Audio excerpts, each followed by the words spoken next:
From students without internet connections or having malfunctioning Chromebooks to parents lacking the tech literacy to help them, learning from home has not been easy. The unexpected shift to virtual learning has left some students and families struggling. NBC 10 investigative reporter Claudia Vargas looks into the consequences of virtual learning on our region's most vulnerable population. Look at these words. Up until now, he's missed almost 5 months of school. Jasmine Brennan's second-grade son is enrolled at Patterson Elementary School in Philly. He has the tools needed for virtual learning, a Chromebook, and an internet hotspot. Yet Jasmine says she has seen firsthand how her son gets bounced off the virtual classroom.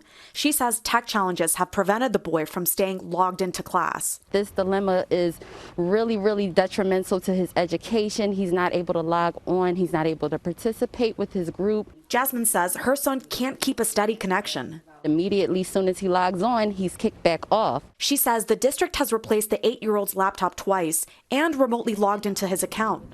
The district, through a spokeswoman, says that due to privacy laws, officials can't speak about individual students.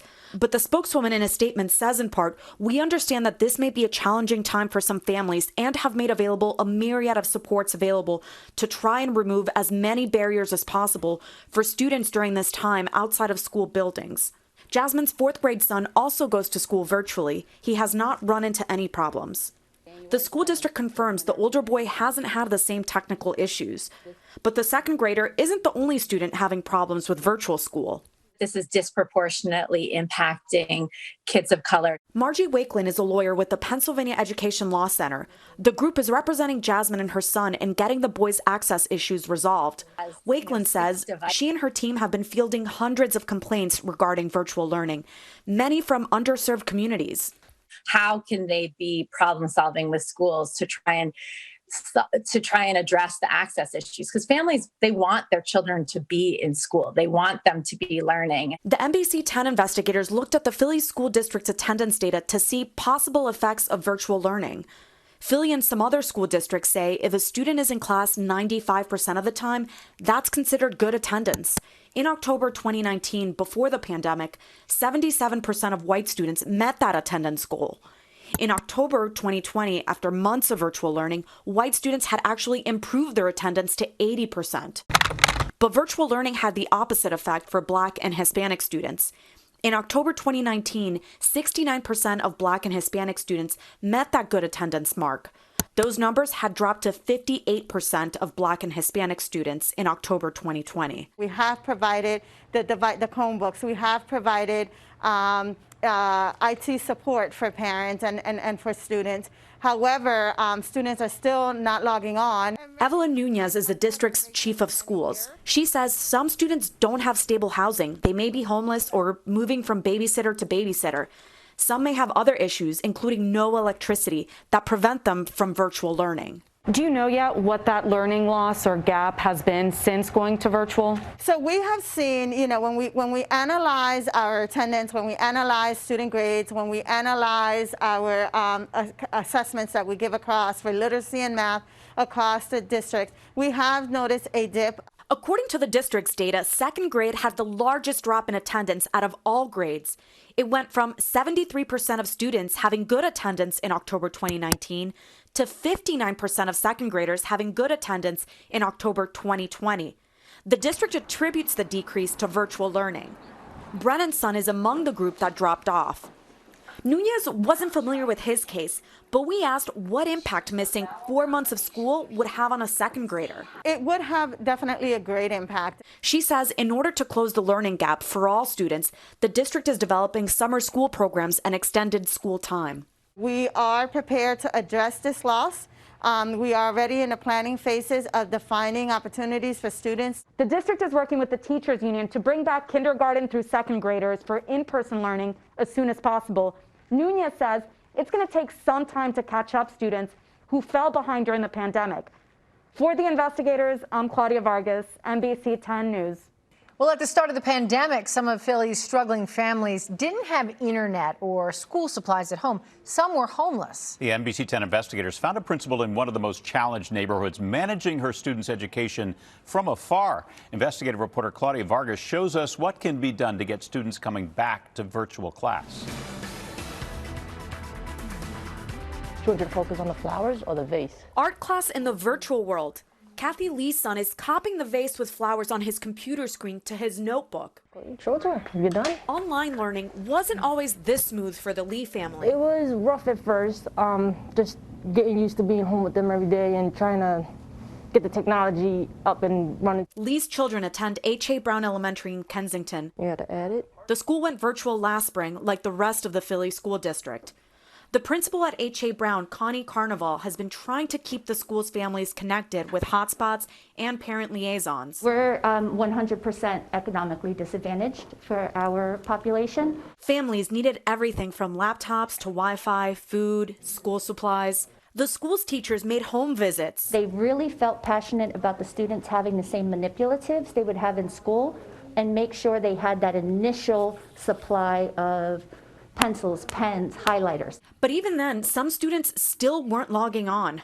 We have had a handful of students who do have a lot of absences, and it's been very difficult via email or even leaving messages at the home, at the door.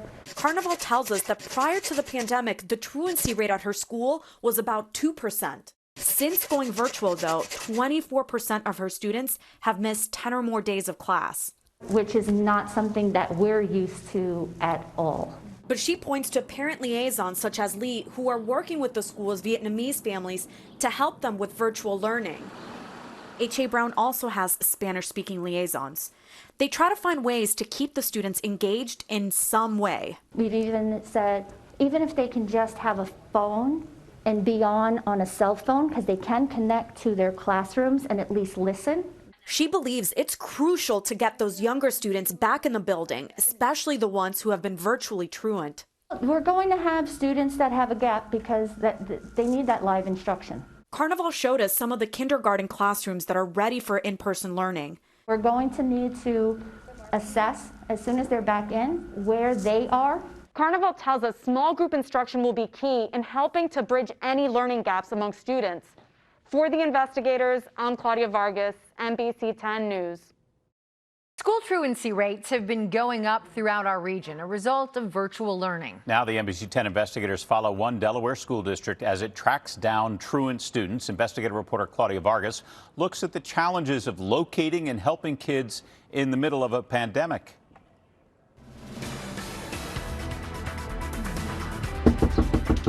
Knock after knock. It's around this corner somewhere. The Red Clay School District visiting teachers are making the rounds, checking in with parents of students who have missed 10 or more days of virtual class. Thank you. She hasn't been on in a while, so I was coming out to see how I could help. Felicia Bennett has been a truancy officer, or a visiting teacher as they prefer to be called, for well over a decade. Like other school districts, this is the first time Red Clay has had to navigate truancy and virtual learning. We've seen an increase in our referrals simply because our families have had challenges with getting on Zoom, staying on Zoom. The school district in Wilmington is comprised of mostly students of color, and about 36% of the students come from low-income families.